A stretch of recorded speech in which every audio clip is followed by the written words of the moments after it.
Bonjour à toutes et tous, vous écoutez First Print, votre podcast comics préféré, et vous êtes de nouveau au rendez-vous, si nombreux, c'est incroyable vraiment, on remplit un zénith presque avec tous les gens qui nous écoutent, pour une émission des Back Issues, votre revue de chronique comics, c'est-à-dire que voilà, avec l'ami Corentin ici présent, oui, regardez. Bonjour, salut, moi je suis présent ici. Il est ici présent, voilà. Eh bien on a lu pas mal de comics et on avait envie de vous faire un petit débrief à l'audio en podcast, puisque vous aimez passer du temps en notre compagnie, vous aimez nous écouter parler de bande dessinée que vous pourrez peut-être lire après ou pas si on a réussi à vous y intéresser, ou peut-être que vous les avez déjà lus et vous voulez absolument entendre notre avis éclairé, bien entendu, figure, c'est incroyable. Pour dire oui, je suis d'accord avec Corentin. Je suis team Corentin. Voilà. Je suis team Kikou. Exactement, voilà. Donc n'hésitez pas à lancer des débats sur Internet, bien entendu, parce que ce sont des sujets qui passionnent bien plus que, je sais pas, le réchauffement climatique, les inégalités sociales, les violences policières, tout ça.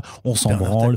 Voilà, tout ce qui nous intéresse, nous, c'est de savoir si Batman, il est plus fort que Hulk. Alors du coup, on va répondre tout de suite à cette question avec notre premier comics chroniqué en VO, puisque cette émission, vraiment, c'est là pour faire le point sur quelques titres sortis en VO là au cours des dernières semaines. Corentin, toi qui trouves quand même que Batman, c'est un peu le super-héros le moins mis en avant chez DC Comics ces dernières années. On va parler de Batman versus Bigby, A Wolf in Gotham. Du coup, Wolf. Là, par contre, ça se dit comme ça, un cocon. Un wolf. Bah oui, bien sûr. Je peux rien. Enchaîne, c'est bon, je m'en fous. Putain, c'est juste une vanne, allez. Qui est pas drôle. Voilà. En fait. Le principe des vannes, Corentin, c'est d'être drôle. Voilà, tout simplement. Autant pour moi. Sinon, tu me ressembles et personne n'a envie d'avoir deux Arnaud dans ce podcast. Bref, le croisement des univers de Fables et de DC Comics avec cette mini-série qui nous est proposée par Bill Willingham. Donc... grand monsieur derrière Fable, effectivement, et c'est toi qui vraiment avais envie de nous parler de ce numéro surtout. Bah ouais, parce que effectivement là l'univers de Fable revient. Tout à fait. Alors que tu dis grand monsieur, d'aucuns pourraient te répondre non, juste monsieur, parce que Bill Willingham a la réputation qu'il a et les prises de position politiques qu'il a également. C'est vrai qu'il y a ça aussi. Mais c'est effectivement donc un scénariste voilà qui a beaucoup de bouteilles. Après je disais grand monsieur parce que son apport à Fable est...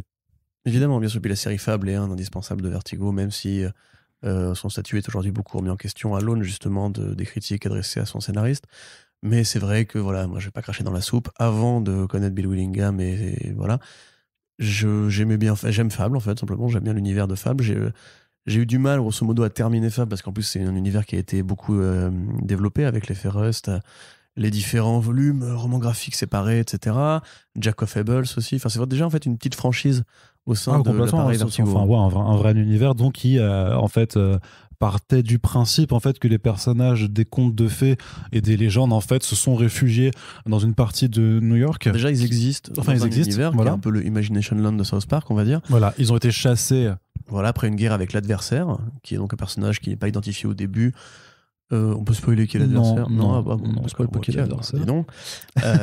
Et donc une partie des personnages de ces univers sont partis se réfugier dans Fabletown aux États-Unis. Fabletown, qui est effectivement donc une ville, un quartier fantasmé où en fait tu peux pas rentrer si jamais t'es un Mundy, donc un moldu, on va dire. Voilà.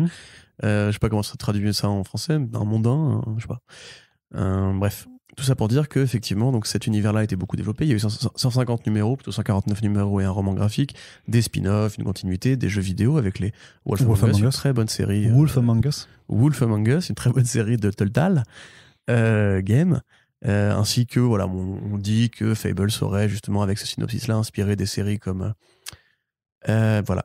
J'ai commencé la phrase et je savais même pas comment la finir. Comment s'appelle cette série? C'est pas du Supernatural, c'est bref. Il y a une série avec des personnages de contes de fées qui sont des vrais personnages. Once Upon a Time.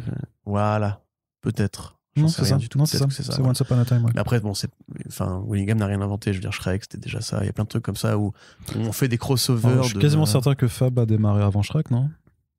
Je sais pas. Remarque, c'est vieux comme les comics, hein, le côté les contes de fées, lumière réaliste, les crossovers de machin, bidule, etc. L'intérêt de Fable aussi, quand même, c'est justement d'avoir posé cette espèce de mécanique vraiment polymorphe. C'est-à-dire qu'il y a des séries de fables qui sont des séries d'action et des séries de fables qui sont des séries de géopolitique. Un vrai propos justement sur comment gérer cette espèce d'imaginaire pour enfants qui s'est développé entre guillemets dans son coin et qui a été interprété différemment selon les générations et les époques.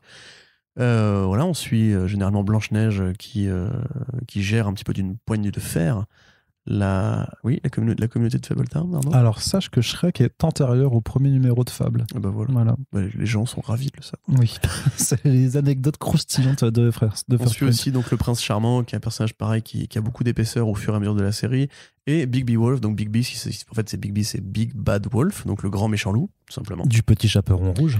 Exactement, et qui, dans le premier arc de Fable, qui est peut-être l'un des meilleurs arcs d'ailleurs, était présenté comme le détective, justement, le Colombo. D'ailleurs, il a vraiment le par-dessus et tout. Puis ou le Magret. Maigret. Parce que Magret, c'est le canard.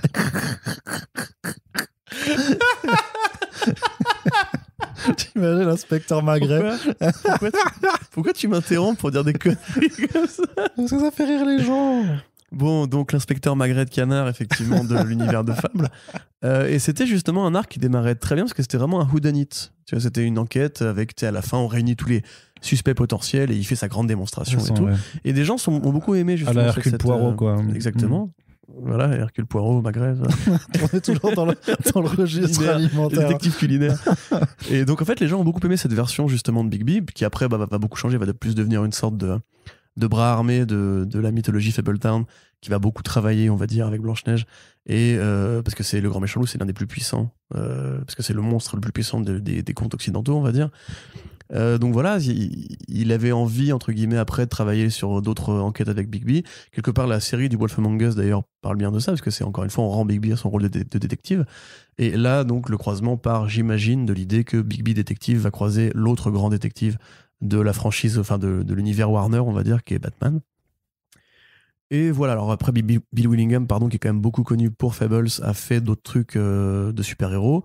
Il a fait de la BD érotique aussi, avec Ironwood. Il a même fait de la BD érotique basée sur ses super-héros. Il a fait des séries porno qui se basent sur des personnages qu'il avait inventés à côté de sa carrière, entre guillemets. Donc voilà, même truc un peu zoophile. Enfin bref, c'est toujours assez rigolo de creuser un peu ce qu'il a fait, parce qu'il a fait vraiment tout et rien, ce mec-là.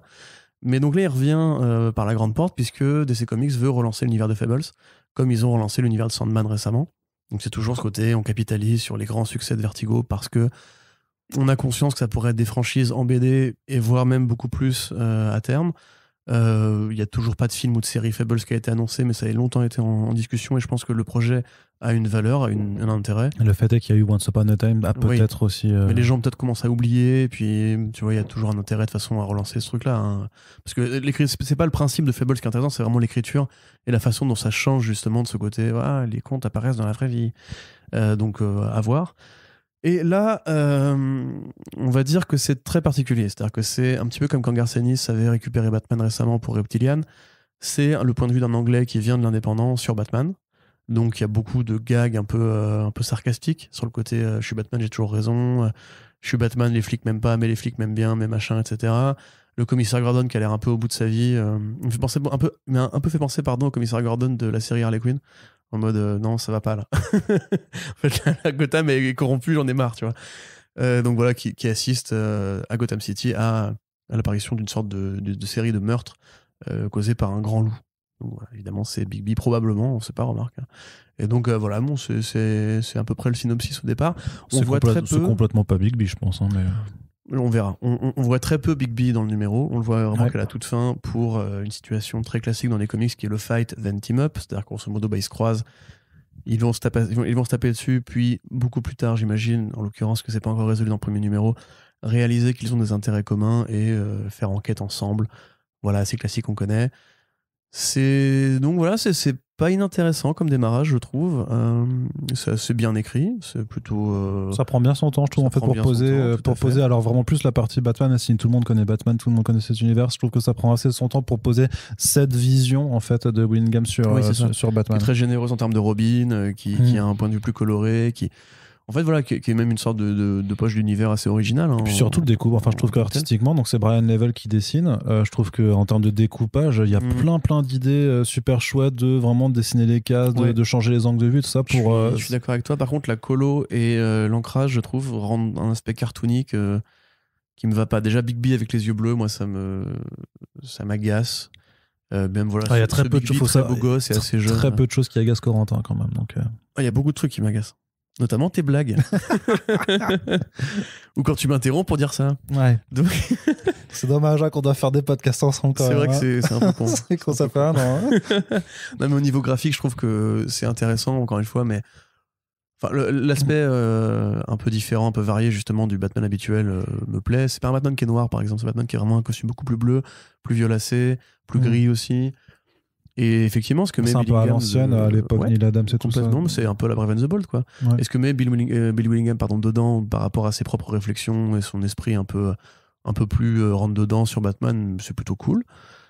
Maintenant, pour l'instant, j'attends encore de voir comment le crossover va se défendre parce qu'il n'y a rien de vraiment très explicite sur le croisement entre eux. Parce que normalement, l'univers de Fables n'est pas l'univers de Batman. Batman n'existe pas dans l'univers de Fables. Donc là, est-ce qu'ils vont nous refaire le coup comme dans Tortue Ninja, du portail dimensionnel et tout qui commence un peu à être rincé, ou est-ce qu'ils vont le faire à la Dredd ou à la Hellboy en mode non mais ils existent dans le même univers, c'est bon, c'est canon, ferme ta gueule et voilà, faut voir. Quelque part c'est dans le Black Label aussi, donc d'un point de vue éditorial il n'y a pas de raison à ce que en fait ça ne soit juste pas un projet. On se dit dans cette mini-série ils sont ensemble, on fait un croisement de licence, faites pas chier. Quelque part aussi, de fait, les Fables viennent d'une autre dimension dans le monde, vers le monde réel. Et puis il y a d'autres dimensions dans l'univers de Fables en plus. Ouais. Donc peut-être que voilà, bon, ça on verra bien. Mais j'avoue que pour le moment, et c'est là justement où je reviens à ce que tu disais au départ, je pense qu'il y avait d'autres personnages qui auraient été plus intéressants pour faire un croisement avec les Fables. Genre Green Arrow par exemple, tu pouvais faire un truc forestier, un truc avec un Robin des Bois quelque part, tu vois, qui aurait pu croiser Green Arrow, ça aurait été rigolo. Ou même l'univers justement de Constantine, de Zatanna, de Madame de Xanadu, etc., qui aurait plus eu de valeur parce qu'ils évoquent justement ces sorcières, ces sorciers qui sont des personnages de contes au départ. Il y a probablement même des personnages de contes qui sont déjà de base importés dans l'univers traditionnel, comme par exemple justement la vilaine dans Batwoman qui s'inspire de Alice. Voilà, exactement, d'Alice au Pays des Merveilles. Que là, le fait de toujours prendre Batman, bon, tu vois le côté, c'est deux détectives, etc. Mais je pense que le crossover aurait plus eu de valeur à justement ne pas rajouter un titre Batman sur le marché, qui en plus là est un titre qui est ciblé pour les fans de Fables. Quitte à faire justement viser les fans de Fables, ça aurait pu être fait différemment. Après, c'est plutôt une bonne entrée en matière, je trouve. Il y a des erreurs pour moi au niveau du graphisme. Je pense que c'était pas le bon encreur à mettre, ou le bon coloriste à mettre. Jay Lyston et Lee Loveridge, du coup. Voilà, avec ce style graphique qui justement ne me fait pas très Fables, je trouve. Mais il faudra voir comment ça se justifie, parce que pour l'instant, on ne sait rien. De pourquoi Bigby est là et qu'est-ce que va être sa relation avec Batman. Donc c'est plus du Batman pour le moment. Je pense que c'est une façon pour Willingham, justement, comme tu dis, d'installer son univers. Mais voilà, c'est encore du Batman, c'est du crossover de franchise. C'est vrai que j'avais un commentaire qui m'avait fait beaucoup rire où on disait Batman, il a croisé tellement de gens maintenant. Il a croisé Alien, il a croisé Predator, il a croisé les Tortues Ninja, il a croisé Bigby maintenant. Enfin, a priori, si tu veux, la prochaine étape, c'est Batman avec les fameux comics KFC, tu vois, où juste le colonel Sanders, machin, là, vient faire un crossover avec Batman et ils vendent du poulet tous les deux. Mais derrière, il faut trouver quand même comment justifier tout ça. Les Tortues Ninja, voilà, c'est urbain, ils se tapent sur la gueule. Il y a le mythe animalier qui effectivement habille beaucoup de personnages de Gotham City, Catwoman, le Pingouin et tout. Là, pour le coup, si c'est juste Big Beat en détective et donc Batman lui aussi, je sais pas. C'est un truc je trouve qu'on passe à côté justement de l'intérêt de Fables, qui est pas justement précisément que le côté détective, quoi. Ok, très bien. T'es d'accord? Plutôt d'accord. Je trouve ça assez anecdotique en fait. Enfin, ça m'a plu. Je me suis pas ennuyé. Je trouvais que là, justement c'était bien posé les trucs. Moi, je suis un peu plus content que toi sur l'aspect artistique, mais justement parce que je trouve que vraiment Level fait vraiment beaucoup d'efforts sur son découpage, sur la façon dont il cadre et tout ça. Je trouve que pas mal. Ouais, tu sais. J'ai appris du meilleur. Ouais, j'imagine bien. Mais non, c'est pour ça que je trouve que c'était vraiment intéressant. C'est même que le côté, ça me ferait presque penser même à du Derek Robertson, mais en propre, quoi, en grosso modo, dans le dessin. Mais c'est vrai que faudra voir ce que la trame donnera, tu vois. Mais là, si tu vois, je prends le premier numéro, est-ce que je vais forcément avoir envie de lire le second? Pas plus que ça, quoi. Je suis assez d'accord. J'aurais plus tendance à faire du trade waiting, tu vois, attendre l'album et pas me dire, ouais, il faut absolument que j'aille le mois prochain récupérer ma dose de Bigby et de Batman, quoi. Après, on va pas se mentir, c'est aussi une mini-série, ou une maxi-série plutôt, qui est là pour faire la promo de l'univers de Fables qui revient. Et quelle meilleure façon de faire la promo de ça, c'est comme Fortnite, hein, que de mettre Batman dedans, tu vois. Ouais, alors pour le coup, je suis sûr que Fortnite peut faire la promo de Batman aussi. Oui, non, mais en fait, hein. Ce que je veux dire, c'est que si Fortnite doit s'associer à un personnage de comics, c'est Batman. C'est sûr. Ça va pas être en bouche bug. J'adore cet exemple-là parce que à chaque fois que je sens qu'il y a des gens qui se disent mais c'est qui en Bushbug? À chaque fois que je dis en Bushbug ou Larfleeze, parce que j'aurais Larfleeze, c'est qui Larfleeze? Tu vois, mais là en l'occurrence voilà, je pense que c'est un projet promotionnel qu'il a pour faire un tir groupé avec la nouvelle série Fables et c'est tout. Ouais. Effectivement. Allez, on continue avec du Batman encore, puisque décidément, c'est quand même un personnage qui mérite plus d'exposition. Hein. Je l'avais déjà dit là, c'est pas le même. Avant, mais c'est pas le même, effectivement. Parce que pour le coup, tu parlais d'un Batman qui n'était pas noir avant, mais là, on est avec un Batman noir. Et je parle pas de la couleur du costume, mais bien de sa couleur de peau, puisque on s'intéresse et du costume aussi. au Next Batman, donc implémenté par John Ridley, avec d'abord son histoire qui était dans Future State. Rappelez-vous, Future State, The Next Batman. D'ailleurs, ça a commencé en VF maintenant, donc il faudra vous refaire un petit topo dessus, encore qu'on a déjà fait quand même tellement de podcasts sur Future State, je sais pas si ce sera très utile. On vous renvoie à notre bilan Future State pour avoir vraiment notre avis là-dessus et pouvoir vous orienter dans vos achats Future State chez Urban Comics. Mais du coup, ce Next Batman, donc, dont l'identité maintenant on peut le dire quand même est le second fils de Lucius Fox, donc c'est Timothy Fox simplement. C'est Hens quelque chose? Vance? Jace. Voilà. Jace, c'est son surnom. Okay, mais son prénom, c'est Timothy. Ouais. Tim Fox. Et donc, voilà, c'est lui qui reprend le costume dans le futur. Il avait eu le droit donc à sa mini-série qui s'appelle The Next Batman Second Son, ouais, c'est ça. Et ensuite, il y avait eu un premier one-shot, I Am Batman 0, dessiné par Travel Foreman. Et donc là, on est sur le début d'une... Qui était hideux. Bah oui, mais ça, c'est Travel Foreman ces dernières années, c'est pas ouf, quoi. Mais donc, à chaque fois, c'est encore plus moche que Black Cat, là. Ouais. C'est incroyablement moche. Mais donc là, on est sur le nouveau numéro, donc d'une série régulière avec une ouverture qui a le mérite d'être dessinée par ni plus ni moins que Olivier Coipel, qui nous l'a quand même mis un tout petit peu, enfin DC nous l'a mis un tout petit peu à l'envers parce qu'on nous a vendu une série régulière avec Olivier Coipel au dessin, alors qu'en fait il ne dessine que le premier numéro. Dès le deuxième, et ça, franchement, ça fait chier. Ouais, parce que c'est beau, quoi. Déjà, peut-être Travel Foreman à Olivier Coipel pour ensuite autre chose. C'est qui prend ensuite alors après, je vais te retrouver ça, mais... Okay. Mais donc oui, enfin voilà, on voit immédiatement l'apport que Coipel peut mettre... dans le personnage de Batman. Je crois que c'est une des premières fois, si pas la première fois qu'il fait sur les planches intérieures, ouais, du Batman, même si c'est pas du Batman habituel, on va dire. Il n'y a pas de Batcave, il n'y a pas de Batmobile, il n'y a pas les grands vilains pour le moment, puisque comme tu l'as dit, ça se passe dans le futur, et même dans une version très particulière de ce futur, puisque là on explique bien, c'est dans le texte, que Batman n'est plus là depuis des années, que ça fait vraiment des années qu'il a disparu, à tel point que beaucoup de gens imaginent que le Batman original de Bruce Wayne était un mythe, ce qui m'avait pas l'air si clair que ça dans Future State. Après, voilà, je pense qu'il faut se référer à la fameuse... Il y a un petit gap, faut bien sûr, là. Parce que voilà, grosso modo, quand tu lisais Future State en parallèle, t'avais à la fois Dark Detective, où il y avait Bruce Wayne qui avait l'air d'être là depuis, disparu depuis si longtemps. Et t'avais effectivement le Batman de Ridley, qui lui, pour le coup, avait l'air d'être dans une dimension pareille, enfin, dans une version du futur pareil, où il y avait le Peacemaker et compagnie, enfin les Peacekeepers et compagnie. Donc là, l'intérêt, grosso modo, c'est quand même effectivement le dessin.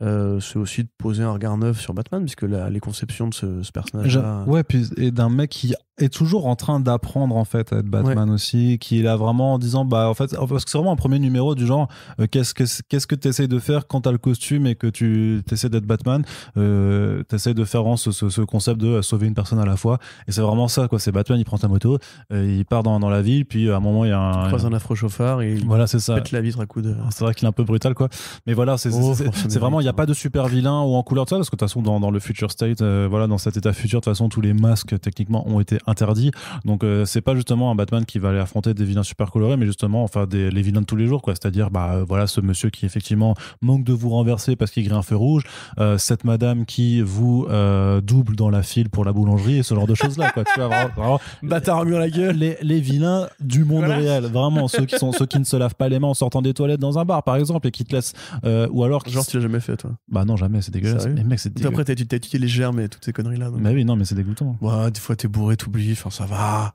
Et c'est ce qui est le pire. Oui. C'est les gens qui se lavent pas les mains, mais qui en plus ont du pipi sur les doigts et qui le laissent sur la portée, sur la poignée de porte. Du coup, tu sens que c'est humide et tu fais, mais c'est pas du savon, quoi. Tu vois, c'est pas. Donc voilà, ça c'est des vrais evil. Ça, pour le coup, très Batman, très méchant. Ouais. Pam, tu leur niques leur mère. Bah, tu les envoies à Arkham. Bah, tu les dégommes les dents direct. Hein. Tiens, t'as plus de dents, tu peux plus aller aux toilettes. Voilà, je sais pas. Le Batman de Frank Miller, c'est. Non, mais c'est comme dans Super de James Gunn, tu sais. Ah oui, Shut Up Crime avec la clé à molette là. C'est ça. Ouais, bon, ça c'était un peu extrême. Très très bon film. En fait, justement, il est où le héros en fait est dans une file d'attente au cinéma. Il se fait doubler par quelqu'un et du coup le héros lui dit hey, on te double pas dans la file cinéma. Le mec l'envoie chier, il fait casse-toi, t'es moche. Et du coup, Rainn Wilson du coup va se changer dans sa voiture de façon très ridicule, puis il revient avec une clé à molette et lui fait on te double pas dans la file et puis il éclate le crâne en fait à la. Ce qui est complètement un truc que Dwight ferait d'ailleurs. Ouais, complètement. Ouais. C'était précurseur, quoi, effectivement. Enfin bref, trêve c'est la fin de la digression. De digression. C'est beau. C'est beau, c'est sympa. Ça pose bien les bases. Ça pose bien les bases. Ouais. Ça présente entre guillemets. Alors bon, je trouve que c'est un peu fait avec des gros sabots, mais l'intérêt d'avoir un Batman noir, puisqu'il y a tout un côté un peu. Il se masque du coup. Enfin, il se masque effectivement le bas du visage, mais surtout il y a un côté. Il fait ghetto. Il veut faire ghetto. Il croise des jeunes taggers de la rue et il leur dit hey mate, c'est cool les tags, mais tag bro, tu vois. Enfin, c'est vraiment c'est le jargon de la rue, quoi, on va dire, de manière assez exagérée. Je trouve ça un peu caricatural, parce que c'est quand même un gosse de riche, quoi. Mais bon, après, voilà, c'est cool effectivement d'avoir ce côté un peu plus authentique, ce que veut mettre Ridley. C'est un truc qu'il avait déjà évoqué dans justement The Over History of the DC Universe. C'est probablement d'ailleurs le meilleur projet de Ridley en BD. C'était ouf, ça. Où justement il parlait du côté le héros du ghetto qui était Black Lightning et qui disait quand j'étais gamin, même les super-héros noirs qui volaient au-dessus de mon quartier, ils parlaient pas comme nous, ils étaient pas comme nous, ils comprenaient pas nos délires parce que ça restait quand même littéralement des héros créés par des blancs. Donc là il y a ce côté, effectivement, il veut rendre un petit peu plus le côté noir américain, afro-américain, tout en justement ramenant ça à un propos sur la justice sociale. C'est-à-dire, comme tu dis, Batman, c'est pas un mec dont la vocation se résume à aller combattre des mecs, enfin des super vilains colorés qui n'existent pas dans la vraie vie. Son but à lui, c'est d'essayer de résoudre les problèmes du quotidien et de présenter une nouvelle idée. C'est-à-dire qu'il ne se cache plus, il ne disparaît plus dans les ténèbres, il laisse les flics finir leur phrase, entre guillemets, avant de s'en aller, pour dire Batman n'est pas un mythe, Batman n'est pas là pour juste effrayer les criminels, Batman est là pour résoudre les problèmes concrets. Et donc, parlons, entamons un dialogue, etc. Donc ça, c'est plutôt intéressant. Maintenant, on va pas se mentir, le vrai intérêt du numéro, au-delà de cette plutôt bonne entrée en matière, je trouve, au niveau de l'écriture, ça reste évidemment Coppel qui dessine Batman sur sa moto, qui fait des dérives. Des drifts là, dans les rues, ça c'est trop fort. C'est très fort. Les structures corporelles de Coppel, justement, sur ce Batman très, très épais, très carré.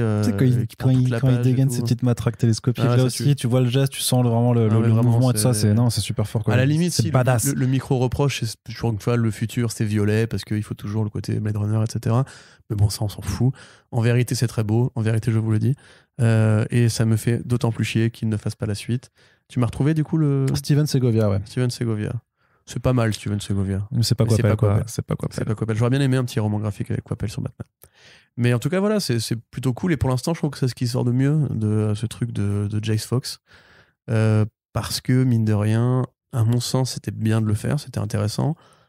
C'est pas la série Batwing de Palmiotti et Conner. Enfin, en tout cas, la série Second Son. C'était pas Batwing de Palmiotti et Conner. Enfin, Palmiotti et Justin Gray. C'était pas non plus le Batman de Grant Morrison. Enfin, grosso modo, c'était intéressant, mais il y avait un côté vraiment, on fait ce projet parce que le scénariste a envie de le faire, mais ça justifie pas. C'est-à-dire qu'il y a un côté, Batman, on a déjà suffisamment de Batman, on a déjà suffisamment de postulants au titre de Batman. Ce personnage-là, il faut le présenter avant qu'on s'attache à lui, et en l'occurrence, ça allait trop vite. Là, pour le coup, je trouve que justement, si tu le connais pas, si t'as pas lu les Future 7 et compagnie, tu rentres dedans, t'es intrigué. Tu te dis, ouais, ok, je vois ce qu'il essaie de faire. Je comprends effectivement en quoi il est différent de Batwing, en quoi il est différent de Nightwing en Batman et tout. Donc ouais, on peut essayer de voir où ça nous mène, etc. Tant que Travel Foreman ne revient pas. Non, ça va rentrer voilà, pas. Mine de rien, dans toute l'entreprise Future State avec ce Next Batman et compagnie, c'est la première fois où je suis vraiment convaincu par un numéro. Ok. Voilà. Très bien. Eh bien, on continue, Corentin, on continue et on vous rappelle qu'il y a des liens dans la description de ce podcast qui vous permettent de choper ces numéros en VO quand ils sont disponibles chez nos amis de Comics Zone. Donc, ce qui vous permet de soutenir à la fois une boutique lyonnaise de qualité indépendante et votre podcast comics préféré. On continue, je le disais, avec de l'indé. Maintenant, on va passer du côté de l'indé. C'était la petite touche de super-héros qu'on vous a proposé maintenant avec Primordial, numéro 1, le nouveau Jeff Lemire et Andrea Sorrentino sorti chez Image Comics. Et donc, bah voilà, Lemire Sorrentino, collaborateur de longue date, c'est Green Arrow chez DC, c'est du Holman Logal chez Marvel, c'est Gideon Falls chez Image Comics, c'est aussi Joker Killer Smile de nouveau en Black Label chez DC. Enfin bref, voilà, que des collaborations à chaque fois très fructueuses. Donc forcément, on était intrigués de savoir de quoi il en ressortirait, avec donc un premier numéro très intriguant qui pose juste les bases d'un concept autour donc des années 60 et de la conquête spatiale, quand avant d'envoyer des êtres humains, en fait, c'était des animaux qui étaient envoyés dans l'espace. Et donc on se dit vraiment en fait du côté américain, en fait, où on suit en fait l'expédition de 2 singes dans l'espace, sauf que en fait en lisant les données qui montreraient que les singes sont morts en fait lors de cette expédition spatiale, notre protagoniste principal pour le moment, parce que ça va peut-être changer, en fait, on va peut-être changer de point de vue dans les numéros suivants, quoi, mais se rendre compte en fait que l'enregistrement en fait de la fin des battements de cœur ne correspond pas aux mesures réelles, c'est-à-dire que les animaux seraient morts avant, enfin non, seraient encore vivants après que le cessement de leur battement de cœur ait été enregistré. Donc que s'est-il passé? Où sont ces animaux vraiment? Mystère et boule de gomme, vraiment, voilà, que s'est-il passé dans l'espace où personne ne vous entend crier? Ou aboyer d'ailleurs, ou faire des cris de singe, je sais pas comment on dit. Faire des cris de singe. Voilà. Corentin, qu'as-tu pensé de ce numéro très intriguant, mais qui, je trouve, pour l'instant, repose beaucoup sur ces 4 dernières planches, et que sur les 18 premières, en fait, on s'ennuie un petit peu, et c'est pas... Alors, sauf qu'il y a... Il y a des bonnes idées de découpage, comme toujours avec Sorrentino, mais je trouve que c'est... Pink Floyd. Ouais, mais Pink Floyd, c'est sur les 4 dernières planches, c'est ce que je te dis, tu vois. Mais je trouve que ça prend un peu trop, ça fait un peu trop d'exposition pour pas tant de choses que ça, tu vois. Notamment tout le dialogue sur les données et tout ça, je pense que ça aurait pu être largement raccourci parce qu'on a compris le problème et tout ça. J'ai pas été encore le plus emballé. Après, j'imagine bien que mon avis changera d'ici 2 numéros parce que Lemire Sorrentino, c'est toujours très bon après dans le développement aussi. Mais Hello. Voilà. Ouais, non, mais le hello à la fin est incroyable. Mais c'est pour ça, le concept, après, une fois que tu captes vraiment. Je suis d'accord, mais en fait, je pense qu'il a essayé de faire un truc qui est très commun à l'écriture, justement, de projets concept comme ça, c'est-à-dire prendre un point de vue du mec qui découvre, entre guillemets, en même temps que le lecteur. Et ça, c'est voilà, si on me prend par la main, littéralement, on te dit, voilà, lui, justement, c'est le gars qui va être au premier rang de la découverte, et toi, en fait, t'es au premier rang de sa découverte, t'es dans ta découverte de sa découverte. Ouais. Donc, effectivement, le truc qui manque, à mon avis, c'est justement plus d'exposition. Non, justement, il y a trop d'exposition. Non, par rapport à la situation politique et idéologique du... Grosso modo, c'est donc une uchronie dans laquelle, une fois que les Russes ont lancé Laika, le premier mammifère à avoir été dans l'espace, officiellement, la navette a été détruite, et ensuite, les Russes ont abandonné leur programme spatial. Et les États-Unis, pareil avec leurs 2 singes, officiellement, la navette a été détruite, et fin du programme spatial, parce que grosso modo, a priori, l'humain considérait que, à l'époque, tout était encore à inventer. Que donc, en fait, du coup, les mammifères dans l'espace mouraient, c'était comme ça, et puis il fallait pas continuer. Donc, cet élan de négativité, parce que c'est vrai qu'à l'époque, la course à l'espace, ça avait amené la dernière frontière, tu vois, de nouveaux terrains à conquérir. Pour Jeff Bezos, c'est sa bite de l'espace, là. À l'époque, justement, a priori, cette situation qui a changé, un petit peu comme dans For All Mankind, fait que Nixon a gagné face à Kennedy. Et que du coup, Nixon, voilà, c'est le président qu'on connaît, c'est le président de Watchmen, voilà, qui est pas non plus le meilleur président de l'histoire des États-Unis, on va dire. Et donc, ça a tout le côté, les États-Unis du pessimisme, qui ont renoncé à la conquête de l'espace, etc., qui est un truc qui est relativement actuel, puisque jusqu'à récemment, avec SpaceX et la privatisation de l'espace, on va dire, pendant 40 ans, grosso modo, depuis qu'on était sur la Lune, on a quand même petit à petit mis justement la conquête des autres planètes derrière en pause. Il y a eu moins de grandes découvertes. Il y en a eu plein, mais je veux dire que c'est pas le truc qui nous le matin, on se réveille en mode genre putain, on va aller sur Mars dans 20 ans, tu vois. Alors que là, récemment, c'est revenu. Donc je pense qu'il y a un propos par rapport à ça, mais surtout, effectivement, l'amorce de ce que ça pourrait être est cool parce que c'est We3 dans l'espace, quoi, en fait. Tu vois ce que je veux dire? Tu spoil un peu en disant ce genre de choses, mais je trouve... Non, mais t'as dit animaux, ils sont dans l'espace, enfin... C'est dans le synopsis, hein. C'est même sur la couverture, tu vois les bestioles, tu te doutes bien quand même qu'il y a un propos sur l'animalité, le rapport de l'homme à l'animal, etc.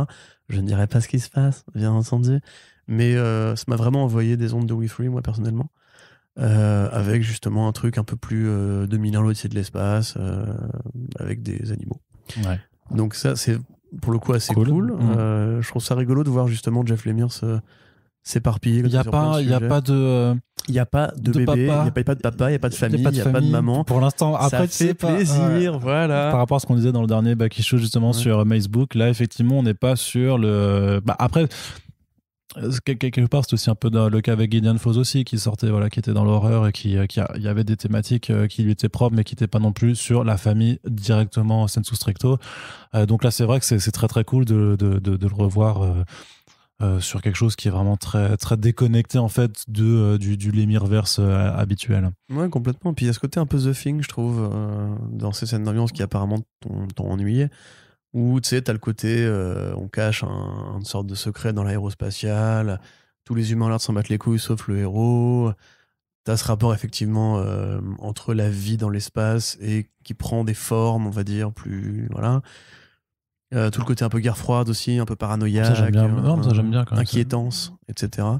Non, moi franchement, je suis vraiment agréablement pas surpris parce que je m'attendais à un truc bien, tu vois. C'est juste que je trouve que Jeff Lemire, quand même, qui fait 40 projets à la fois, là par exemple, j'ai quand même plus aimé que Facebook. Alors que je pense que Facebook est beaucoup plus personnel pour lui, ou beaucoup plus dans ses canons habituels. Je pense que c'est Sorrentino. Ça, c'est comme il avait dit pour Killer Smile, tu vois. C'était Sorrentino qui vraiment voulait dessiner le Joker. Et il lui a dit, vas-y, viens. Et Jeff Lemire, il a fait, bah, t'es mon pote. Allez, on y va. Ouais, et puis Sorrentino est vraiment toujours trop là, fort. Pour le coup, il y a vraiment des pages à la 2001, on va dire, avec des oui, c'est dans le découpage, dans le truc et de ça. Ouais, vraiment très belle. Ouais. Ça laisse augurer de très bonnes choses pour la suite. Maintenant, comme tu l'as dit, effectivement, c'est une introduction. Je pense pas que... En fait, je le vois vraiment comme une mini-série en 6 numéros, en album, où il va pousser une idée. Je sais plus s'ils l'ont annoncé en mini-série ou en régulière. Je crois que c'est une mini-série. C'est moi qui avais fait... Enfin, je sais pas qui avait couvert l'annonce pour le site, pour que nous travaillions occasionnellement. Qui justement va juste prendre la forme d'un Wifree, c'est-à-dire un truc avec un début, un milieu, une fin. One of Six, ouais. Un propos digéré justement sur l'espace et l'animalité, l'humain, etc. Et honnêtement, je m'attends vraiment juste à ça, genre un bon film. Mais après, t'as pas envie de plus, forcément. Enfin voilà, ça sera déjà suffisant. C'est ça, un bon film de 1h30, 2h avec ce côté vraiment, tu sais, le weird space, tu vois, entre guillemets, la bizarrerie, l'étrangeté de l'espace, matérialisé sous une forme qu'on a quand même très peu vue parce que, si, t'avais dans Superior de Mark Millar un personnage qui ressemblait un petit peu justement à ce truc-là, mais on découvrait à la fin du volume que c'était pas du tout un truc de l'espace, mais un truc plutôt infernal, satanique, etc. Donc voilà, moi c'est un truc qui m'intéresse et je trouve qu'effectivement c'est une bonne équipe créative pour porter ces idées-là parce que quand Lemire se met au service d'une histoire et qui justement tombe pas dans le piège de toujours faire la même histoire sous différents titres, c'est toujours efficace. Killer Smile, c'était le cas, c'était efficace. Ouais, clair. Là, pour le coup, Sorrentino, il est là d'être en feu. Je pense que, à mon avis, c'est vraiment lui qui a suggéré l'idée. Ou alors, c'est Lemire qui a vu un documentaire à la télé sur les chiens et il s'est dit, tiens, c'est pas con, tiens. Et puis voilà. Mais je suis content. Ouais, en tout cas, moi, je suis content. Très bien. Allez, on continue parce qu'on a encore pas mal de numéros à chroniquer et on continue donc dans l'indé avec The Me You Love in the Dark de Scotty Young et Rory Corona, donc l'équipe créative derrière le superbe Middle West, dont on vous rappelle qu'il est disponible en intégralité maintenant chez Urban Link, donc à lire. En plus, ça a été primé ou sélectionné pour le prix Jeunesse Angoulême. Non, ça a gagné même de mémoire, je crois. C'est aussi, non Hein, non, c'est un Eisner, pardon. Aussi, non, mais il y a les deux peut-être alors. En tout cas, voilà, c'est de la très bonne lecture. C'est de la très bonne lecture, même si ma mémoire me joue des tours sur les prix qui ont été gagnés ou juste nommés. Bref, c'est bien. Voilà, c'est très bien. Donc, le duo se retrouve pour une histoire qui est plus adulte cette fois et qui verse un peu dans l'horreur rampante un petit peu, puisque grosso modo, on verra bien, mais grosso modo, on est avec une artiste peinte qui s'installe dans une nouvelle maison toute seule, qui a l'air résolument hantée. En tout cas, on lui dit qu'elle est hantée. Elle m'a dit, c'est très bien, c'est de ce dont j'ai besoin pour trouver l'inspiration. Et effectivement, quelqu'un va lui parler et elle va commencer à entretenir une relation plus ou moins pas romantique, mais presque en fait, un petit peu. Ça a les codes d'un début d'histoire d'amour au point où on en est. Voilà, c'est ça. Donc il y a 2 numéros qui sont sortis, donc c'est ça. Une histoire d'amour qui, est-ce qu'elle va aller dans le bon sens ou pas? Plus ou moins, on n'en dira pas plus, mais assez intriguant. Ça se lit assez rapidement au final parce qu'il y a beaucoup de très peu de dialogue. Ouais, très peu de dialogue. Au final, c'est assez. Une nana qui parle toute seule pendant le gros du premier numéro aussi. Aussi, ouais, c'est ça. Donc, par rapport à Middle West, par rapport aux travaux précédents de ce duo, comment t'as trouvé ça? Il est encore un peu tôt pour comparer avec le. C'est un peu tôt pour prendre une décision, mais j'ai déjà fait mon choix. La décision est déjà prise. Je sais pas encore vraiment ce que j'en. Enfin non, je sais ce que j'en pense, mais je sais pas encore où ça va. Ouais. ça qui m'intrigue. Ouais. D'ailleurs, je trouve que c'est très bien qu'on en parle pour les numéros 1 et 2, puisque c'est typiquement le genre de projet qui tord le coup au fait qu'on ne devrait parler nous que des numéros 1, parce que là, typiquement, le twist. Parce que voilà, dans les scénarios de comics, en général, il y a une convention qui est le cliffhanger de fin, c'est-à-dire grosso modo, et qui est le cas pour toutes les formes de fiction chapitrées, en fait. À la fin du premier épisode de The Flash, Harrison Wells se lève de son fauteuil, c'est lui le méchant et tout. Oui, revenez vite au prochain épisode pour savoir. Là, c'est pareil, sauf que à la fin de l'épisode 1, le twist est tout petit, à la fin de l'épisode 2, il est très gros. Ouais. C'est-à-dire qu'il change vraiment le regard que tu as porté sur ce début d'histoire, qui faisait un peu le fantôme de Madame Muir ou Casper, ou voilà, une romance young adult typique entre une jeune femme un petit peu, en plus qui est vraiment le profil typique de l'héroïne young adult, c'est-à-dire une artiste un peu perdue, un peu sarcastique, un peu perdue, qui aime bien les vinyles, tu vois, donc vraiment tout le côté bien hipster et tout. Un peu comme Corentin, quoi. Un peu comme moi, effectivement, ou comme ma copine. Peut-être que je suis un fantôme, moi aussi, je ne sais pas. Et en fait, tu es seul depuis le début de... C'est le twist de ma vie.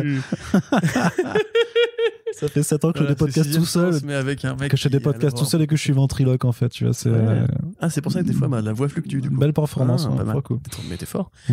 Donc, tout ça pour dire que effectivement, la fin du numéro 2 change vraiment le regard qu'on avait commencé à porter sur cette relation qui, au départ, nous dit bien que la chose en question n'est pas un fantôme. Il dit qu'on peut l'appeler un fantôme, mais que c'est pas aussi simple que ça. Ouais, c'est ça, ouais. Et voilà, il y a vraiment une page qui est saisissante dans le numéro 2 et qui, je te dis, moi, me donne vraiment envie de revenir. Avant ça, j'étais plus parti sur le côté...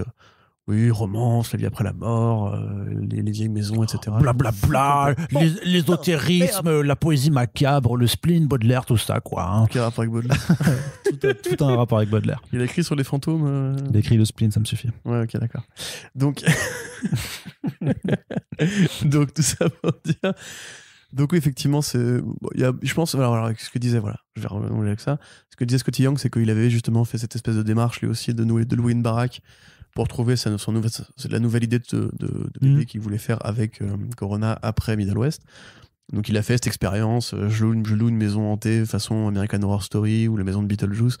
Je me fous dans le noir avec des bougies, nu, je récite des versets sataniques et je me tripote. Et j'invoque Candyman devant la glace de ma salle de bain. Et en fait, il a eu cette idée-là justement de faire exactement ce que lui il a fait, c'est-à-dire parler de ça, et dans un format qui a priori quand même, le nom The Me Love in the Dark incite quand même à penser que ce sera une vraie histoire d'amour. Ouais, mais ça sûr. fait quand même... Mais chelou, quoi. Mais chelou, ouais. C'est une histoire d'amour et d'horreur. En tout cas, moi, j'ai bien aimé pour l'instant. C'est plutôt joli. C'est plus aéré que dans Middle West, qui était un peu chargé aussi, quand même. C'est beaucoup plus atmosphérique, puisque c'est ça, voilà. Il y a très peu de dialogue. C'est un peu façon Les Autres, un peu, tu vois, vraiment dans le genre d'ambiance. C'est ça, Les Autres? Les Autres, The Others, avec Nicole Kidman.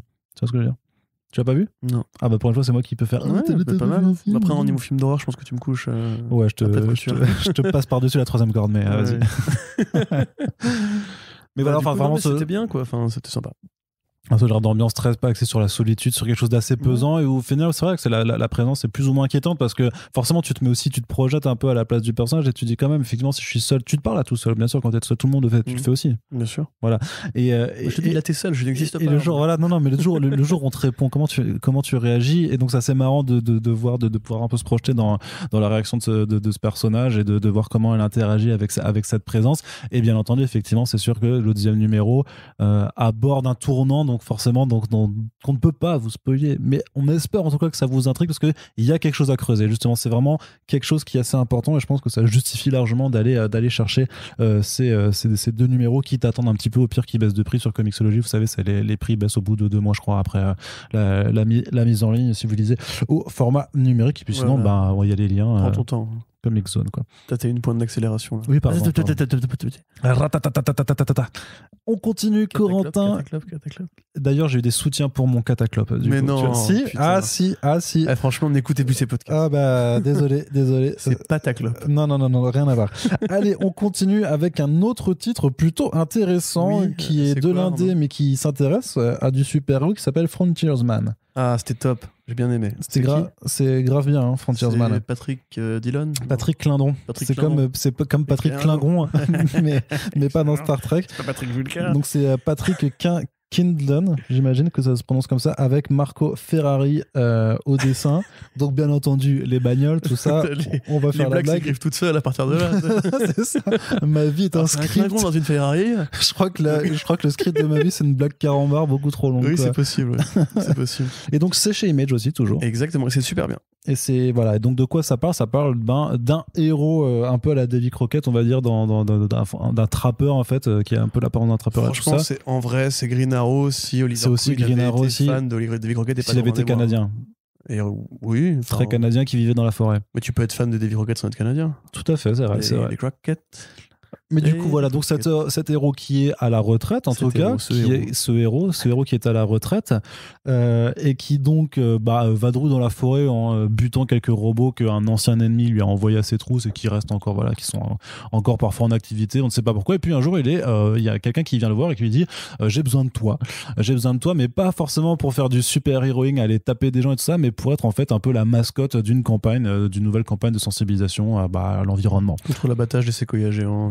Voilà. Par Donald Trump, qui est presque cité explicitement dans le numéro. Et donc on lui demande d'aller se dresser à je sais pas combien de mètres de hauteur justement sur un séquoia pour être le porte-étendard de cette campagne. Ce à quoi le monsieur n'a pas forcément envie de dire oui, parce qu'il est quand même assez critique sur la façon dont les gens en fait militent et combattent aujourd'hui pour des causes, et notamment la cause environnementale. Donc c'est super intéressant d'avoir vraiment du social héros, mais à 100% pour le coup. Alors il y a certes un petit peu d'action tout ça, mais c'est quand même ça. Enfin, je trouve que le discours de Kindlon est hyper intéressant. Ouais. C'est ça qui est cool en fait. C'est donc comme je le disais, pour moi c'est plus Green Arrow. De toute façon voilà, c'est un blond avec une beubare qui vit dans la forêt, donc effectivement les parallèles se font d'eux-mêmes. Mais il a un chapeau de castor. Voilà, mais David Green Arrow, il avait un chapeau de Robin des Bois. Davy Crockett. C'est vraiment, mais bien sûr. Ce que je te dis, c'est qu'il a décalqué cet univers avec Davy Crockett. D'accord. Bordel. Et justement parce qu'ils expliquent bien que c'était le premier super-héros à avoir mis en avant des causes plus sociales, justement héros de la justice sociale et tout, comme Green Arrow et Green Lantern de Neil Adams. Qui effectivement un truc qui a un peu disparu, mais c'est même limite je trouve une sorte de gros doigt d'honneur. Enfin il y a une postface qui est assez explicite par rapport à ça de la part de Klingon, sur justement le côté sur justement le côté les Big Two en fait ils ont pas de couilles et leur système productiviste a fait que les vrais mecs qui font de la qualité maintenant ils sont plus chez DC et Marvel parce que justement il y a une sorte de dumping au niveau des prix, au niveau et puis il parle de la fuite des cerveaux du début des années 2010 chez Image. C'est ça. Et justement de sa volonté à lui d'essayer de mettre en avant des idées que tu pourrais pas mettre en avant chez DC Marvel. Et typiquement là, ce que tu dis, c'est vrai que je crois qu'on a eu la même lecture. C'est pas spécialement le numéro en soi qui narre un truc extraordinaire, c'est les débats qu'il y a dedans. C'est-à-dire que dedans, évidemment, alors au départ, le héros il dit non, je suis vieux, je suis déconnecté de tout ça, maintenant je suis plus dans la cause. Moi, je suis à la retraite, je lis mes bouquins, je suis plus un justicier. Et puis il y a un gars qui va lui dire mais il faut quand même t'impliquer parce que le monde continue de tourner, il faut que tu sois là parce que tu as été ce mec qui était là important à une époque, qui a motivé des gens à s'engager. Et il répond ouais mais attends, l'engagement ça veut dire quoi aujourd'hui? Maintenant quand tu t'engages sur des posts Instagram Twitter, et ça, et après tu changes rien dans la vraie vie. Et c'est vrai que c'est intéressant parce que même moi le premier, je suis un mec que je me dis très écolo. Bon, j'ai pas de bagnole, je trie mes déchets, je bouffe bio, etc. Mais c'est vrai que je vais pas m'attacher vivant à un séquoia pour empêcher les connards de le faire tomber. Ça évoque aussi justement la transition politique entre Barack Obama et Donald Trump, où les émissions de gaz à effet de serre avaient bondi aux États-Unis, la reprise de l'industrie du charbon et tout, qui était un truc qui était super inquiétant. C'est comme les NFT, tu vois, c'est un truc qu'on n'avait pas besoin de voter pour il n'est pas besoin de voter pour ce mec-là, précisément à l'époque où on parle d'effondrement et tout, tu vois. Et là, tu sens un peu quand même, une petite anxiété matinée justement d'envie d'y retourner, tu vois, d'envie de retourner au contact, d'envie de parler, de débattre, de changer les choses et compagnie, avec plein de profils qui donnent des arguments différents qui sont tous assez bien branlés, quoi. Ça a clairement d'être un comics dont le message sera vraiment engagez-vous pour ce qui vous importe, hein, vraiment, et soyez les héros de vos propres combats, sans forcément justement, mais même juste le passage où vraiment où il dit je suis trop vieux, j'ai arrêté de taper de ça, que le mec il dit non mais en fait c'est fini de taper sur des gens, c'est pas pour ça qu'on a besoin de toi, tu vois. C'est vraiment une autre forme d'héroïsme aussi, assez parlant peut-être aussi sur l'envie de l'auteur de dire mais en fait le super-héros maintenant se cantonne qu'à ça, ou en tout cas se cantonne trop à ça, parce que les faits montrent qu'il y a quand même aussi des gens qui écrivent et qui donnent du sens à leurs histoires, même dans le mainstream, tu vois. Mais vraiment de dire en fait il y a une autre forme d'héroïsme à mettre en avant avec ces personnages. Le Bronze Age, c'était quand même vachement cool de voir justement les auteurs se rendre compte que leur BD pouvait parler de problèmes directement de leur société, et que peut-être effectivement que le fait que maintenant les deux principaux éditeurs soient quand même des succursales de multinationales empêche d'avoir, sauf quand justement quand des auteurs ont carte blanche, mais empêche d'avoir ce genre de comics qui ont quand même aidé à faire grandir le média. Ouais, et puis c'est assez vivant au niveau de l'écriture, ça c'est très bien. C'est pas que de l'utile, tu vois, c'est pas un essai, c'est pas un essai transformé en BD. C'est ça, voilà, c'est-à-dire que par exemple, tu vois, quand ils appellent l'affreux lobbyiste au téléphone, là, tu vois, il a un match de football américain, le mec ne l'entend pas au téléphone, ils se répondent et tout. Enfin, tu vois, c'est super vivant. Il y a plein de petits détails qui servent à rien, grosso modo, mais qui sont là pour essayer de nourrir une atmosphère, une ambiance, construire des personnages. Voilà, pareil, le côté, la petite ville en périphérie de la forêt du reclus et tout. Les petits éléments de lore, entre guillemets, qu'il met par rapport à cette espèce d'univers de super-héros qui l'a précédé. Et effectivement, même par rapport, tu vois, à des trucs qui sont, je pense, admissibles dans la bouche d'un vieux super-héros comme ça, où il dit, mais en même temps, si je m'engage maintenant, voilà, enfin, ils vont sûrement trouver une connerie que j'ai dit dans les années 80 et me l'envoyer dans la gueule, c'est aujourd'hui, et voilà, l'historique fait que, etc. Ce qui est pas idiot, c'est pas un truc anti-cancel culture à dire, effectivement, que il y a une capacité maintenant, justement, à essayer de démonter les gens qui se battent pour les bonnes causes, en disant, ouais, mais regarde, il y a 30 ans, il disait pas ça et tout, etc. Enfin, tu vois, c'est comme l'autre jour avec le débat avec nos deux idéologues d'extrême droite et d'extrême gauche, tu vois, où typiquement, ils disaient, ouais, le Mélenchon d'hier, c'est pas le même Mélenchon d'aujourd'hui et tout. Tu vois, enfin, c'est vraiment, je trouve que c'est vraiment réfléchi par un mec qui sait de quoi il parle, je pense, et qui a vraiment des trucs à dire, et qui les dit avec des voix différentes, qui ont toutes une forme de vérité, une forme de raison. On peut être d'accord, pas d'accord avec ce qui est dit. Mais je te dis, ça donne envie un petit peu justement de relancer le débat de manière plus calme, plus apaisée. Il n'y a pas de vrai hot take. Tu vois, il n'y a pas de vrai genre, de vrai coup de gueule en mode, allez, maintenant on crame la gueule des riches, on crame la gueule des puissants. On va plutôt essayer justement de redonner de l'espoir différemment. Et non, mais puis même au niveau du dessin, on l'a pas dit, c'est super beau. Ouais, c'est très joli. C'est plutôt bien foutu. C'est un trait assez léger. Limite un peu franco-belge, tu vois, parce qu'après il y a le côté forestier qui fait que, mais on aime bien, enfin on est bien dedans, tu vois, on est confortable. Et pareil, il y a des trames d'action, quand il y a un peu d'action, c'est très joli. Les hommages aux super-héros sont très bien foutus, très, très bien pensés.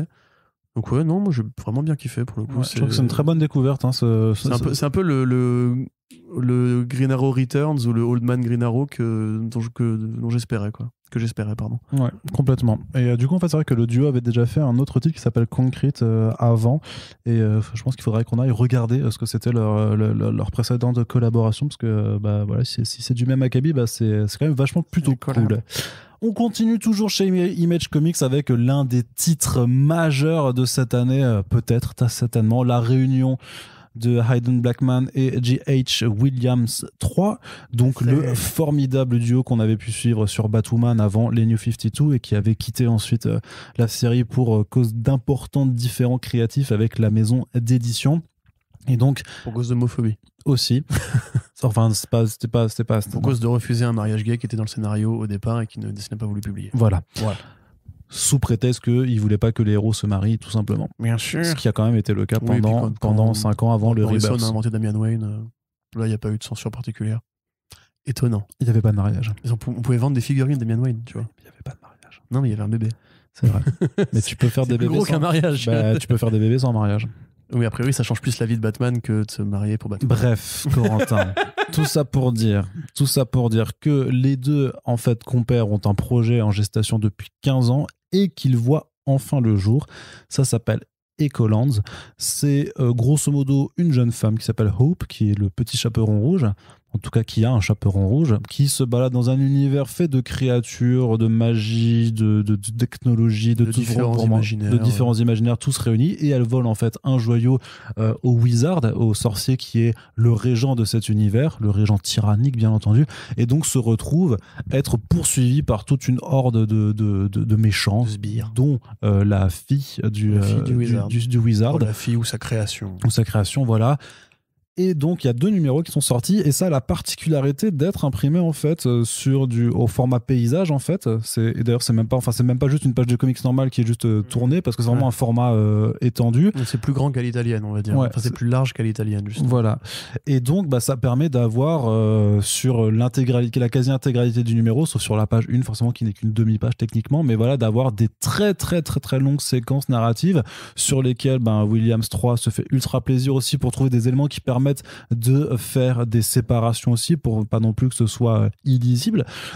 C'est très chargé visuellement, c'est hyper intéressant d'un point de vue graphique. Après, c'est vrai que ça ne raconte pas énormément de choses, parce qu'on est vraiment dans une fuite en avant de grandes quêtes de fantasy assez classiques avec un MacGuffin derrière, mais qui, moi personnellement, me séduit juste par la prouesse graphique que c'est, et par le format qui est assez particulier. Il faut vraiment que vous voyez en physique ce que ça donne, parce que l'expérience de lecture du coup est vraiment changée par le matériel physique. Coup de cœur, mais ou pas? Petite édition. Alors par contre, oui, c'est vrai que les planches sont. Je pense que clairement, je ne sais pas qui nous écoute, mais celui qui voudra l'éditer en VF, faites un grand format, faites le plus grand, parce que là, du coup, grosso modo, ouais, c'est presque aussi petit que. Non, c'est plus petit que les albums de comic strips que Panini ou Urban ont pu faire sur Spider-Man ou le Batman de Bob Kane et Bill Finger. Je me demande si c'est pas même plus petit encore que le format paysage de Barrier ou de Private Eye. Donc faut le faire plus grand. Voilà. Sachant que le Private Eye en France c'est plus petit que l'édition anglophone. Mais du coup voilà, faut faire plus grand, parce que vraiment le travail est colossal. Donc c'est voilà. Et alors du coup, pour toi, coup de cœur ou pas? Non, pas coup de cœur. Je quitte ce podcast. Ouais, je sais, je suis désolé. Non mais je m'attendais vraiment. Enfin, si tu veux, voilà, qu'est-ce que tu veux dire? J.H. Williams 3, c'est un G. Arnaud quitte ce podcast parce que j'ai pas dit coup de cœur. Du coup, salut. Donc, bienvenue sur First Print. Voilà, nouvelle édition. Corentin tout seul. Arnaud, voilà, on en avait marre. Vous en aviez marre, j'en avais marre. Et voilà, il est parti. Ah, il revient. Attends. Il y a un suspense incroyable, mais c'est des allées. Vous avez eu peur, mais non, il est encore là en fait. Cette émission ne se passe pas du tout comme prévu. Ancienne édition, on est de nouveau tous les deux. Mais non, comment tu peux ne pas avoir de coup de cœur? Mais parce que ça raconte rien. Mais t'es un malade toi, mais c'est tellement. Mais si, ça raconte des trucs en plus. C'est même pas vrai que ça raconte rien, quoi. C'est pas extra. Oui, on n'est pas dans le dans tes comics conscients machin là, dans ton Big Flo, dans ton Big Flo et Oli du comic book là, ça suffit quoi. J'écoute pas Big Flo et Oli, respecte-moi. Si. Non, le rap ne peut ne rien raconter. Ça me va très bien. La BD aussi. Et en vrai, ça raconte. Enfin, je sais pas. Après, je pense que c'est vraiment un truc qui s'analyse aussi pour aller regarder tout l'imaginaire qui est développé dedans et qui fait vraiment. Qui fait la part belle à son artiste. Il y a des rebondissements, il y a de l'action, c'est posé, il y a du cliffhanger. Enfin, je sais pas, c'est mortel comme ça. Non, c'est vrai, tu m'as convaincu. Allez, puis maintenant, ça c'est la suite. Des têtes qui explosent comme dans Scanners, c'est trop bien. C'est incre. Ça cite Cronenberg directement, ça peut que être bien. Parce que forcément, Cronenberg a inventé la tête qui explose. Oui. Personne n'explosait les têtes avant Cronenberg. Scanners a quand même fait quelque chose. Mais bon, vas-y, continue. Non, mais je sais plus où j'en étais avant que tu m'interrompes pour me cracher dessus pendant 5 minutes. Pardon. Non, mais voilà, J.H. Williams 3, c'est un génie du dessin, c'est pas à remettre en question. Vous savez très bien, voilà, il a fait Promethea, donc il est dans mon cœur à jamais. J'adore Batwoman d'ailleurs, plus pour le dessin que pour le scénario, au demeurant, on va pas se mentir. Et Sandman Overture, enfin voilà, c'est un dieu du dessin, il est extraordinaire, il est très fort. Là, il maîtrise différents styles en plus, qu'il y a des styles plus peints. Par exemple, le personnage du pirate dans le numéro 2 qui vraiment a l'air d'être ces personnages qu'on voyait sur les covers de romans d'aventure et justement qui est en peinture à l'huile en fait, par rapport à tous les autres qui sont dessinés ou quoi. Il s'amuse à tous les formats et tous les imaginaires. Ça fait un peu Fables aussi, quelque part, parce que c'est vraiment. Ouais. Ou Imagination Land, encore une fois. Parce que c'est plein de créatures qui viennent de différents folklores et qui sont identifiées telles quelles. Il y en a un qui vient de la vieille ville de Chicago, parce qu'il y a une séquence où un robot identifie les provenances des uns et des autres, enfin des unes et des uns et des autres. Donc tu comprends où est-ce qu'ils veulent aller tous les deux en termes de scénario. Mais pour moi, il manque une préface, il manque une map, il manque tout le travail en fait de présentation que fait justement un mec comme Hickman, juste pour que les gens rentrent plus facilement dans l'univers ou au moins soient intrigués par l'idée qu'il y a bien un tout global et conscient et cohérent qui unifie tout ça. Là, en l'occurrence, je vois une course-poursuite, une belle course-poursuite, une très belle course-poursuite. Je kiffe l'idée du format où elle me va carrément en plus pour réinventer justement le sens de lecture, la narration et pour profiter de découpage qui a toujours été historiquement un exercice de style chez Williams. C'est-à-dire que tu avais la fameuse... t'as lu Promethea, Arnaud, bien sûr? Toujours. Voilà. Donc, tu avais la séquence en 8 dans Promethea où en fait elle se balade sur le chemin de l'infini. Oui. Et en fait, tu peux lire cette séquence-là dans le sens que tu veux. Oui. Et ce sera toujours cohérent. En fait, tu peux la relire comme ça. Tu me l'avais montré, je me rappelle. Et ça, c'est typiquement justement les idées que lui il adore mettre en avant, même dans Batwoman avec les fameux découpages en espèce de. Mon symbole de chauve-souris aussi. Ouais, c'est ça, voilà. Ou même même dans son ouverture aussi avec le casque qui s'est bouffé par la fumée et tout. Enfin bref. C'est un génie du dessin. Du dessin. Mais. Je pense quand même que tu peux raconter une histoire avec de beaux dessins. Et là, pour l'instant, c'est l'introduction tu parlais de l'histoire d'un univers. Mais on dirait limite, si tu veux, que c'est l'épisode 2 d'un cartoon incroyablement beau ou d'une série incroyablement belle et qui manquerait genre le chapitre introductif qui te dit bon alors lui c'est ça voilà. Mais après t'as t'as ces pièces de fausses interviews à la fin du sorcier justement qui te permettent d'en découvrir un petit peu plus sur le lore, mais sur le lore et tout ça, pas forcément sur le motif. Après parfois ça se découvre aussi en même temps que l'aventure, un peu même de la façon dont on disait juste pour je sais plus quel titre juste avant, Primordial, tu vois, où on découvre l'histoire en même temps que le personnage. Mais après, tu sais, tu parlais de très belles courses-poursuites, je sais pas, enfin, Mad Max Fury Road, c'est aussi ça, tu vois, c'est une très belle course-poursuite, mais tu peux aussi ne la résumer qu'à ça, et je veux dire que le voyage graphique, en fait, se suffit largement lui-même sans qu'il y ait besoin de vouloir forcément plus en raconter. C'est un bon exemple, justement, Mad Max Fury Road, il y a une intro. Tu vois, il y a une séquence avant que démarre où on t'explique, on te montre avec des symboles très évidents, admettons qu'effectivement, avec ses femmes, avec ses bébés, avec la Coca-Cola, etc. Je te dis, mais franchement, je crache pas dessus. Il te manquait 5 pages, il te manquait 5 planches d'explication dessus. Littéralement, je pense vraiment, lisez-le, c'est de la très très très belle BD. Honnêtement, voilà, si Williams voulait justement appliquer ce nouveau style de. Il faut un Eisner pour ça, genre maintenant, au moins une nomination. Ça, je l'avais dit à l'époque quand on avait lancé le projet en front page, pour moi, c'est évident. Ouais. Au moins sélectionné, parce que là, franchement, le mec est de mieux en mieux au fil des années, quoi. Il n'y a rien à dire. Et là, en plus, l'expérience sont de base de format de lecture vertical. Horizontal justement est super intéressant. D'ailleurs, ça se lit aussi très bien sur écran, je tiens à le dire. Moi, j'ai acheté les numéros papier, mais j'ai aussi justement regardé sur un écran et c'est assez agréable de parcourir comme ça de gauche à droite sur un écran en paysage. Non, mais voilà, c'est très beau, c'est très bien. Et je te dis, c'est juste, j'ai envie en fait, si vraiment d'aimer cette BD, de l'aimer au-delà de ses dessins. C'est pour ça que j'aimerais bien qu'il développe, mais je pense que ce sera le cas plus tard dans le numéro global, la partie vraiment scénarisée, parce que l'idée est bonne de mélanger ses imaginaires, etc. Pour un mec qui est fou de pop culture comme ça et arrive à sublimer justement les différents bouts qu'il prend à droite à gauche, j'espère que ce sera pas juste les gentils rebelles de Fabletown qui veulent se rebeller contre l'adversaire qui serait le Wizard, tu vois, sinon ce serait un peu con, mais pourquoi pas, on verra bien. Ok, en tout cas, on vous le recommande chaudement. Donc, il y a 2 numéros qui sont disponibles aussi chez Image Comics. Et on va terminer, Corentin, ce Back Issues VO avec un titre qui nous a interpellé par son nom, qui est donc publié chez Boom Studios et qui s'appelle Eat the Rich, donc bouffer les riches, tout simplement, qui est écrit par Sarah Gailey et dessiné par Pius Bach. Donc, je t'avoue que ce sont 2 personnes que je ne connais très peu, sinon pas, et dont je découvre en fait cette mini-série qui, grosso modo, peut être résumée comme un Get Out chez les riches. Mais t'es un monstre. J'avais déjà cette formule en tête hier. Oui, mais c'est moi qui l'ai dit en premier. Voilà. Mais hors micro. Tu m'as pas dit Lisa, c'est Get Out chez les riches. Je crois que je te l'ai dit quand même, non? Je t'ai dit ça s'appelle Eat the Rich, mec. Je t'ai dit ça s'appelle Eat the Rich. Vas-y, faut qu'on aille checker ça parce que ça a l'air chouette. Donc, de quoi ça parle, Arnaud? D'une jeune femme qui sort avec un riche, Joey et Astor, voilà, qui du coup va passer sort avec un riche le week-end donc dans sa belle famille. Qui n'est pas aussi sympathique que celle de Corentin, figurez-vous.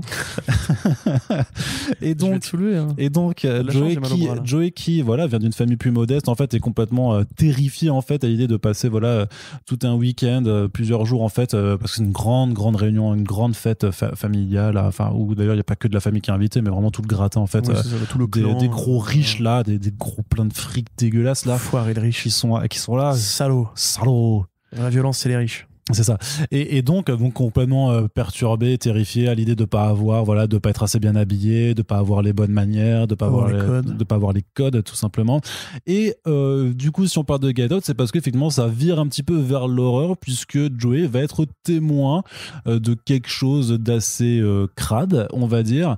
Et alors, sans révéler de quoi il s'agit, disons que le titre Eat the Rich est assez explicite. Voilà, on vous laisse vous imaginer certaines choses. Et donc après, ça vire vraiment dans l'angoisse aussi de le fait qu'elle a vu quelque chose qu'elle était peut-être pas censée voir, que tout le monde a l'air de trouver ça plus ou moins normal ou acquis, qu'il y a aussi des personnages un peu de domestiques en fait qui sont là et qui sont aussi très comment dire, apporte ouais, c'est ça, qui apporte aussi un point de vue sur le fait que non, mais sur la condition en fait, les conditions sociales en fait, sociétales, sur la richesse et la pauvreté, de dire qu'en fait nous on accepte en fait de travailler pour ces gros riches parce qu'en fait il y a qu'eux qui peuvent nous aider. La couverture sociale n'existe pas pour la santé, pour la retraite. Souvent ils ont des gamins. Je trouve ça hyper bien, moi. Enfin personnellement. Après c'est vraiment clairement, mais c'est pas. Après ça fait un peu chier, je trouve, parce que Get Out n'a pas inventé le discours social dans l'horreur. Quand même très évidentes. Oui, mais là par contre voilà. Visiter, et de la même façon que complot, pareil les domestiques qui seraient au courant d'un secret, etc. Enfin c'est vraiment,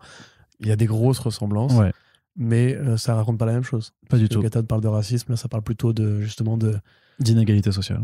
Mais même limite je trouve de l'isolation volontaire entre guillemets des riches dans un des riches entre eux dans leur bulle, dans le cocon. Voilà, c'est ça, le côté oui, le côté cocon. Comme Billionaire Island, mais en pas drôle. Exactement. En pas drôle. Ça dépend. C'est de l'humour noir. C'est de l'humour noir. Ça dépend de ton humour. Ouais. Mais ouais, c'est assez intéressant. Alors bon, le problème, c'est que justement, comme tu le dis, un genre de fiction qui a déjà été assez creusé, je pense voir vers où ça va. Mais tel quel, c'est effectivement assez bien foutu. Il y a une vraie ambiance dès qu'ils arrivent à la baraque. T'as ce côté inquiétant, intriguant, menaçant, qui est vraiment un truc vraiment de film d'horreur. Un petit peu à la Shyamalan. Un peu limite à la... Moi, j'allais dire à la Ryan Murphy, tu vois. Ouais, aussi. American Horror Story, tu vois, un petit peu ce côté... D'ailleurs, Ryan Murphy, c'est mieux que Shyamalan, pour le coup. Donc, ça dépend des trucs, mais oui, en tout cas, sur l'horreur, en horreur, oui, il n'y a pas de...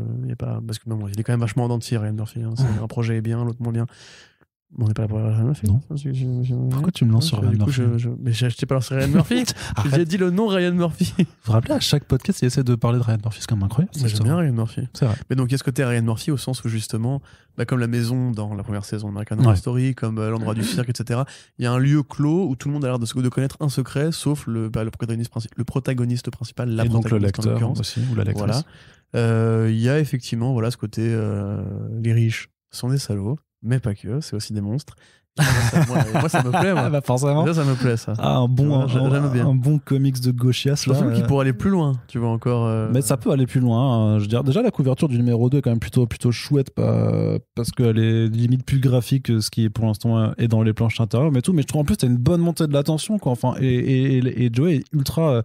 Du coup, c'est Pius Bach, du coup, qui dessine très bien ses personnages, et surtout au niveau de l'expression, en fait, de l'expressivité. Parce que tu sens cette crainte au début qui est juste une crainte, en fait, juste de normes, en fait, de pas rentrer dans les normes, et qui devient du coup une crainte après beaucoup plus on va dire rationnelle par rapport à à quoi elle a pu assister, mais tu flippes avec elle du coup, et tu te dis merde, elle est vraiment dans la merde, en fait, parce qu'elle a pas d'alliés, même ceux qui sont pauvres, en fait, les domestiques, tout ça, sont pas vraiment plus ses alliés que ça non plus. Donc je trouve que c'est vachement intéressant d'avoir cette héroïne qui est complètement parachutée dans un monde dont elle a peur. Je veux dire, même Astor, son gars, en fait, oui, il est un peu à côté. Oui, il est complètement à côté de ses propres. Justement, ça, je pense que c'est un trompe-l'œil aussi. Ouais. Mais donc Astor, effectivement, donc Johnny Bravo pour les intimes, qui est donc un mec qui était un ancien alcoolique, puis après qui a rencontré Joey, qui du coup a peur de voir sa famille parce qu'ils vont le faire boire. Et là aussi, tu vois, je pense, des petits propos sur la masculinité dans les milieux justement de gosses de riches, comme tu vois un propos sur un peu à la Parasite, ça pour le coup, le côté les riches aiment bien leurs domestiques, leurs gens, leur personnel, entre guillemets, et vont essayer de les shooter un petit peu, mais mais ça reste un domestique, un leurre, ça reste il faut pas qu'ils franchissent la ligne, comme dirait le patron dans Parasite, justement. Tu vois aussi le côté c'est quoi être vieux dans un monde de riches, on va dire. Le faux second degré, parce que tu sais, à un moment donné, il y a une séance où ils se roastent, tu vois, mutuellement, en fait. Donc, le mec monte sur scène et doit incendier toute la salle en mode toi t'es un connard, toi t'es une façon merde. Ricky Gervais aux Oscars ou aux Golden Globes. Tout à fait, ce genre d'humour, là, le insult comedy, grosso modo. Et ça, c'est pareil, c'est une sorte, je pense, de parodie du côté les riches ont beaucoup de second degré, ils savent rire d'eux-mêmes, etc. Ce qui est faux dans la vraie vie, mais il y a plein d'épaisseurs qui sont plutôt sympas, et surtout, c'est assez joli. Graphiquement, c'est très expressif, c'est très coloré. Je crois que les couleurs, c'est Roman Titov. Une bouille trop mignonne. Et quand ça bascule dans l'horreur ou dans l'angoisse ou même dans le sentiment de malaise, c'est tout de suite assez immédiatement perceptible, que ce soit au niveau de l'usage des couleurs ou des effets de profondeur, etc., ou des effets de décors qui disparaissent et tout. Donc non, c'est bien fichu, j'aime bien. Je suis content. Voilà. Et mangeons les riches. Complètement. Avant qu'ils ne nous mangent. Effectivement, bah voilà. Donc encore une très chouette découverte en VO à faire. Donc du côté de Boom Studios qui a fait un titre pas parmi les plus en vue en ce moment, mais en tout cas à suivre avec attention. C'est une mini-série en 5 numéros, je crois, donc ce sera assez digeste dans l'ensemble et tout. Voilà, petite série à concept cool. Donc que l'on vous recommande. Et c'est sur ces belles paroles que l'on va achever ce Back Issues VO. On espère que ça vous a plu. On espère avoir réussi à vous intéresser à l'une ou l'autre sortie. N'hésitez pas à nous dire si vous avez lu les numéros qu'on chronique et de nous faire part de votre avis en conséquence. On vous rappelle également que vous pouvez soutenir nos podcasts tout simplement en les partageant le plus possible sur vos réseaux sociaux et on remercie toutes celles et ceux qui le font déjà. Très très bonne merci de nous avoir écoutés et on vous dit à bientôt pour le prochain podcast. Salut.